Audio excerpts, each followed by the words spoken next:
रोहा नगर परिषदेच्या निवडणुकीत राष्ट्रवादी काँग्रेसने आपला बालेकिल्ला राखत दणदणीत विजय संपादन केलाय. नगराध्यक्ष पदाच्या अत्यंत प्रतिष्ठेच्या निवडणुकीत राष्ट्रवादीच्या वनश्री शेडगे यांनी मोठ्या मताधिक्याने विजय मिळवत रोह्याच्या प्रथम प्राथमिक नागरिक होण्याचा मान मिळवलाय. राष्ट्रवादीची जोरदार मुत्संडी पाहायला मिळाली आहे. एकूण 10 प्रभागांपैकी बहुतांश जागांवर राष्ट्रवादीच्या उमेदवारांनी विजय मिळवत विरोधकांना धोबी पछाड दिली आहे. विशेष म्हणजे प्रभाग क्रमांक 2 ब मधून राजेंद्र जैन यांची बिनविरोध निवड झाली असून इतर प्रभागांमध्येही राष्ट्रवादीच्या उमेदवारांनी आपली ताकद दाखवून दिली आहे. राष्ट्रवादीच्या या झंझावातात शिवसेनेला केवळ एका जागेवर प्रभाग 9 अ सुप्रिया जाधव आणि भारतीय जनता पक्षाला एका जागेवर प्रभाग 9 ब रोशन चाफेकर यांना यश मिळाले आहे.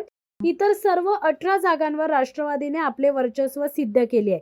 या विजयानंतर रोहा शहरात राष्ट्रवादी काँग्रेसच्या कार्यकर्त्यांनी गुलालाची किंवा भंडाऱ्याची उधळण करत आणि फटाक्यांच्या आतषबाजीत मोठा जल्लोष साजरा केला.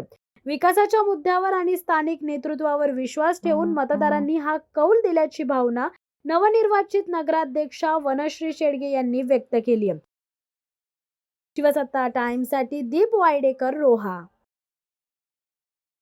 दे धडक बेधडक वृत्त देणाऱ्या आपल्या शिवसत्ता टाइम्स न्यूज चॅनलला लाल बटन दाबून सबस्क्राईब करा आणि बेल आयकॉनला क्लिक करायला विसरू नका.